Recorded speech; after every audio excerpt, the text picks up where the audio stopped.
गीता के दूसरे अध्याय में कृष्ण अपने स्वभाव की बात करते हैं, जिसे शास्त्रकारों ने आत्मा के स्वभाव के रूप में बताया है।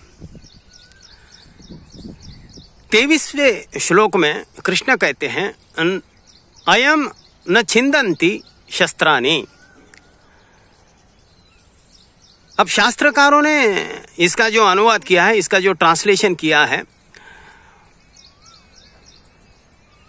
तो उन्होंने कहा है कि आत्मा को शस्त्र से नहीं काटा जा सकता, आत्मा शस्त्र से भी नहीं कटती। अब यहां पर एक बड़ी भूल हुई। कृष्ण ने छेदती नहीं कहा, छिंदन्ति कहा है। छेदती दूसरे श्लोक में ये शब्द का उपयोग हुआ है। तो शास्त्रकार या तो छिंदन्ति और छेदती का फर्क न समझ पाए और छिंदन्ति को छेदती समझा। फिर दूसरा कारण है जो कि वैज्ञानिक है, उन्होंने इसके गहराई में उतरा ही नहीं, तो इसका एक भाषिक अनुवाद कर दिया कि आत्मा शस्त्र से नहीं कटती। छिंदन्ति और छेदती दोनों अलग अलग शब्द है, दोनों में कोई तालमेल नहीं है। छिंदन्ति का जो कंपाउंड सांख्य के दार्शनिकों ने किया है, वो 3 रूट सोर्स वर्ड से बनाया है। पहला है छंद। छंद यानी पैशन, व्यक्ति की मर्जी, व्यक्ति की नामर्जी, उसे जो पसंद है, उसे जो पसंद नहीं है, उसके वो जो जिस चीज के पीछे पागल है, जिसको हम पर्याप्त शब्द इंग्लिश में है पैशन। अंत, अंत का जो भाषिक ऊपरली जो अर्थ होता है, दी एंड, समाप्त होना। संदर्भ में इसका अर्थ होता है एट द डिस्पोजल ऑफ, यानी जिस चीज की हम बात कर रहे हैं उसकी उपयोगिता या उसका समाप्त होना। तीसरा शब्द है इति। इति यानी संदर्भ में जो कहा गया है उस संदर्भ के अनुसार, like that what is said in the context. तो इन 3 शब्दों का जो तत्व है, जो एसेंस है, उन 3 तत्वों से मिलाकर ये कंपाउंड बना है छिंदन्ति। तो छिंदन्ति का अर्थ होता है किसी भी चीज का उपयोग अपने मर्जी से करना। अब शस्त्राणि, शस्त्र का जो लिटरल अर्थ होता है, भाषिक अर्थ होता है वेपन, औजार। जिस प्रक्रिया को हम इस्तेमाल करते हैं, जिस प्रक्रिया से हम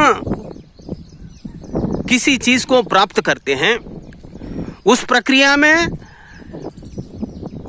उसकी पूजा करना, उसकी प्रशंसा करना, उस प्रशंसा की, पूजा की प्रक्रिया से, स्तुति की प्रक्रिया से उस चीज को प्राप्त करना जिसको हम चाहते हैं, उसको यहां पर कहा गया है शस्त्राणि। तो यहां पर कृष्ण कह रहे हैं मेरा स्वभाव इस प्रकार का है कि जिसे कोई भी व्यक्ति अपने मर्जी के लिए, किसी भी अपने उद्देश्य के लिए मेरी स्तुति, मेरी पूजा से मुझे प्राप्त नहीं कर सकता। यानी यहां क्या कृष्ण क्या कह रहे हैं, मैं आपके स्वभाव से आने वाला नहीं हूं, आपके उद्देश्यों में नहीं आने वाला हूं। मैं जरूर आऊंगा, लेकिन उद्देश्य मेरे ही होंगे, उद्देश्य आपके नहीं होंगे।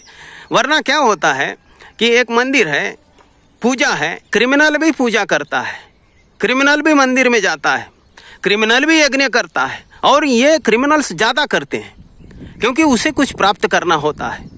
तो उसे ये कहा गया है कि कुछ भी प्राप्त करना हो तो परमात्मा की आराधना करना है, उसकी स्तुति करना है, उसकी पूजा करना है, उसके प्रक्रियाओं को फॉलो करना है। तो जो ऑब्सेस्ड व्यक्ति होता है, जिसके अंदर कुछ पाने का एक पागलपन होता है, वो ये नहीं सोचता कि वो जो पाना चाह रहा है प्राकृतिक है अप्राकृतिक है, सही है या गलत है, बस उसे पाना होता है।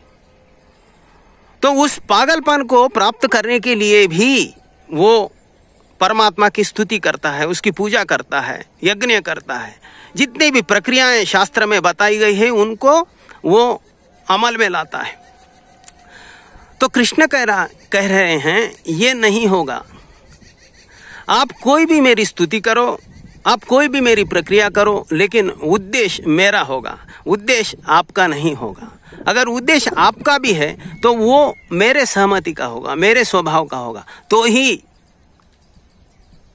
सिर्फ उसके लिए ही मैं हमेशा अवेलेबल हूं। तो यहां कृष्ण कह रहे हैं मेरे स्वभाव को समझो। मेरे स्वभाव के अनुसार अगर आप अपना स्वभाव बदलना चाहते हैं खुद के ऊपर काम करके, तो मैं आपके लिए हमेशा हमेशा के लिए अवेलेबल हूं। इसका यही अर्थ है। आज इतना ही। नमस्कार।